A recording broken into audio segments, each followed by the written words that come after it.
Hello friends, कैसे हो आप लोग। आशा करती हूँ आप लोग स्वस्थ होंगे, मस्त होंगे और अपने अपने कामों में व्यस्त होंगे।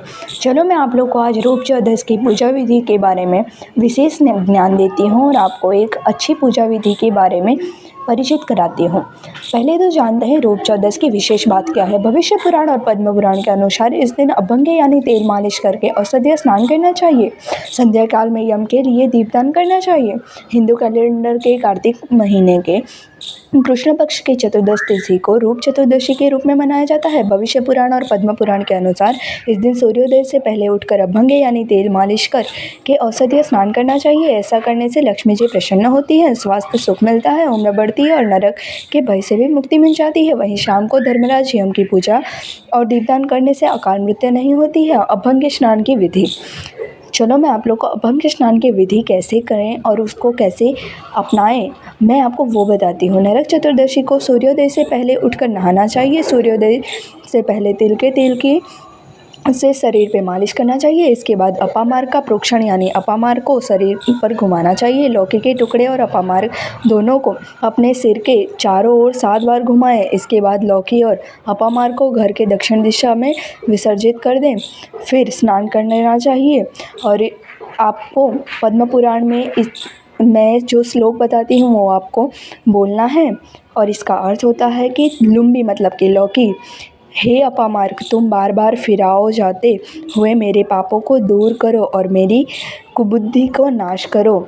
स्नान का महत्व यह है कि भविष्य पुराण के अनुसार कार्तिक कृष्ण को चतुर्दशी को जो व्यक्ति सूर्योदय के बाद स्नान करता है उसके पिछले 1 वर्ष के समस्त पुण्य कार्य समाप्त हो जाते हैं। इस दिन स्नान से पूर्व तिल के तेल की मालिश करनी चाहिए। वैसे तो कार्तिक मास में तेल की मालिश करनी ही नहीं चाहिए, लेकिन नरक चतुर्दशी पर इसका विधान है, अतः तिल के उपटन का प्रयोग करें।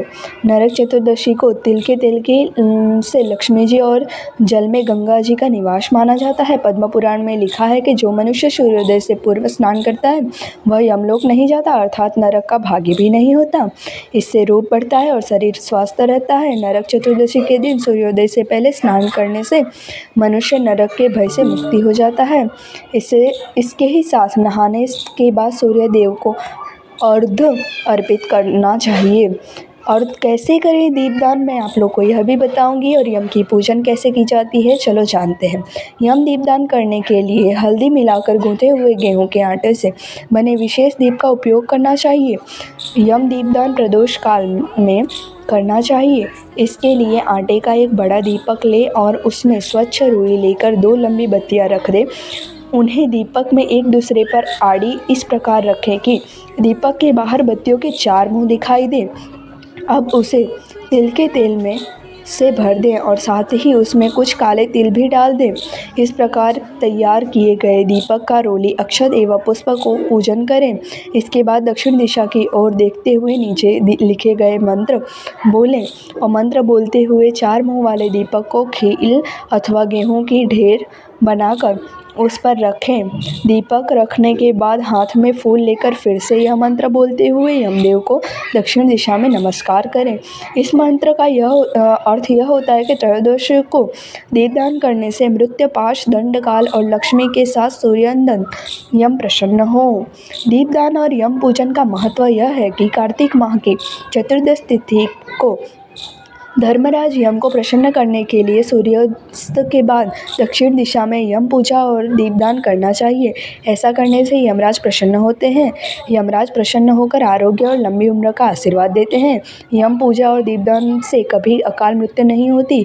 इसके ही साथ जाने अनजाने किए गए हर तरह के पाप भी खत्म हो जाते हैं, जिससे परिवार पर कभी भी किसी तरह की विपत्ति नहीं आती है। अब नरक चतुर्दशी को हनुमान जयंती भी मनाया जाता है। चलो जानते हैं इसका भी महत्व। एक मान्यता है कि इस दिन कार्तिक मास कृष्ण पक्ष की चौदस के दिन हनुमान जी ने माता अंजनी के गर्भ से जन्म लिया था। इस प्रकार इस दिन को एवं कष्टों से मुक्ति पाने के लिए हनुमान जी की भक्ति की जाती है, जिसमें कई लोग हनुमान चालीसा, हनुमान अष्टक जैसे पाठ करते हैं। कहते हैं कि आज के दिन वाल्मीकि रामायण में मिलता है कि आज के दिन हनुमान जयंती होती है। इस प्रकार देश में 2 बार हनुमान जयंती का अवसर मनाया जाता है, एक बार चैत्र की पूर्णिमा और दूसरी बार कार्तिक मास के कृष्ण पक्ष की चौदस के दिन। फ्रेंड्स, आप लोग को वीडियो कैसा लगा मुझे ज़रूर बताएं।